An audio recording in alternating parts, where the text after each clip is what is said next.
Everybody, my name is Marcus, and in this video I'll show you a simple way how you can change page as a home page in Editor X. So let's start. The first thing you want to do is just be here in Editor X. This is like X-Men things, right? Now you just want to click here on like About and 3 dots, and then you're gonna see like Set as Home Page. When you're gonna do it, this home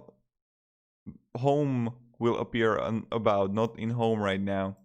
So this is pretty much how we do it. Thank you very much everybody for watching. If you have any questions, guys, ask me down in the comments. I'll be really happy to help you. And yeah.